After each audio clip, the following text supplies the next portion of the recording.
Sparks! And the kids will... Oh, well done, James. No, there was no well done. I get it right all the week. Shirley gets it wrong every week. I don't get it. So, hello, welcome back. Well, as you can see, I'm wearing the same shirt, so that should give away. We've done 2 filmings together, but that's okay. We get ahead of that. Yeah, no, that's fine. We're okay with this. And I want you to see this. Look at this. Look at this. Look at this beautiful jet. Oh wow. This. So I'm going to use this word in a video. Can we go in it? Well, hang on. It's a sexy jet.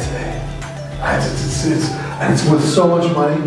It's like it's a beautiful thing. Beautiful. So here's the thing. What's the catch? There's a catch. Okay. We're still doing Jesus Said This, I heard that. Last week, isn't it? It's the last week of it, it is. And then we're starting our Advent Christmas stuff. And you gotta know, if we're doing Christmas stuff, I'm going full out Christmas. It's gonna be amazing. So, Jesus... What's the catch? The catch is this. Jesus said, pick up your cross and deny yourself. And we here look at the cross and look after ourselves daily. So all over this country, well, not so much this country, but it happens here too. There is people who are in churches representing Jesus who fly around in jets like this, who have this amazing thing going on, and they drive the best cars, and they have the biggest houses. And I read something the other day which was really quite profound to me. Profound means important, or that shook me a little bit. That there is pastors out there and ministers out there who have these huge, massive mansions that cost more than their churches do. And they've missed it. They've definitely missed it. A very, very wise man, who if he watches this video is going to come and go, I told you that. I'm not going to mention his name, but he did tell me this. If you are buying property around your church to knock down to make a car park, and there is homeless people around your church, you have missed it. If you are overindulging, that means if you're, I'm a big boy here, I like my food. I may have just had a piece of pizza. You just spend well, I don't spend, when I'm hungry I eat, because I can. But Jesus wants us to come, and if I've been driving down the road, and there's a guy there who's hungry, and I've got pizza, or I've got money, I'm going to go buy pizza, shouldn't I be giving that to him? Or at least sharing it with him? Shouldn't I be taking what little I have? And don't get me wrong, ministry is, you don't come into ministry to be rich. These guys who have these jets, they came into ministry for the wrong reason, guys. That's not the reason you come into it. That's a well-read ministry. No, definitely not. Definitely not.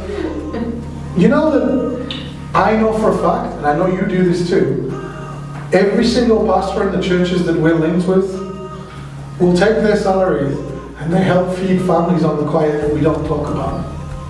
Or we'll buy something for someone who needs something that we don't boast about. And that's not what I'm doing now.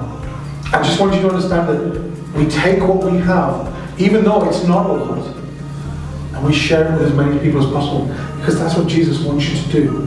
That's part of the cross. Jesus says, feed my lambs, lead my sheep, feed my sheep. We should be out there helping people. And if that means I have to deny myself a piece of pizza or a jet. So on that, if anyone wants to buy me a jet, don't. Rather give me the money so I can build kids for that. Rather give Natalie the money so she can build Sparks up. Let's get more kids into church. Let's get more of you wanting to be here with us. Because let me tell you something. I'm going to get more reward from that than I'm going to get from a jet. I'm a gamer, I love a game. I would love a PlayStation 5. I'd love to go to my wife and I'd love to go, you know what, can I get a PlayStation 5 for Christmas? You would have anything with games. That's because that's who I am. I would. But I'd rather see somebody come to me and go, James, I'm going to give you the money to buy yourself a PlayStation 5. You know what I turn around and say? Don't do that. Take that money, let's go to an orphanage and buy every single one of those kids a ball. And I would do that. I've done that. So would Natalie. So would anyone that's involved with our church or her church or any church. Because Jesus wants us to carry everybody around us. And that's what he did when he carried the cross. Carried all of us on his shoulders. So let's take some of the weight off him. Let's get involved and let's do this. Get involved for the right reason. So Jeff has this amazing thing with Pastor Jeff, Reverend Jeff, Senior Minister Jeff, whatever he's calling it. So on that, he gives me nonsense now for not calling him Reverend Jeff. When I first worked here, I wasn't allowed to call him. It's very confusing. Yeah. So Jeff, he's launched a program of sacrificial giving coming up to Christmas. You're going to hear more about it. But that's what this message is about, sacrificial giving. It's going to cost you something to give it, but it's going to feel worthy when you see the smiles that you make. So that's the message today for Sparks and Kidsville. When we give with a good heart, carry the cross, take some of the weight out of Jesus just for a little while, and be Jesus' followers and know that he loves you. That's it. That's all I want to. So we'll see you next week when we start our Christmas stuff, and I'll give you a quick hint for Christmas Eve. I'm going to give you a hint for Christmas Eve. Just quickly. Christmas Eve service is out of the Methodist Church. There's going to be joints. It's going to be Kidsville and Sparks together. And we're going to do a Christmas Eve service at 5 o'clock. And at our Christmas Eve service, it's going to be called, you don't know this yet, The Grinch That Stole Christmas. The Grinch That Stole Christmas. That's the name of what we're doing on Christmas Eve. So guys, I'll see you soon. And we might even see you in person on Christmas Eve. Have a wonderful weekend.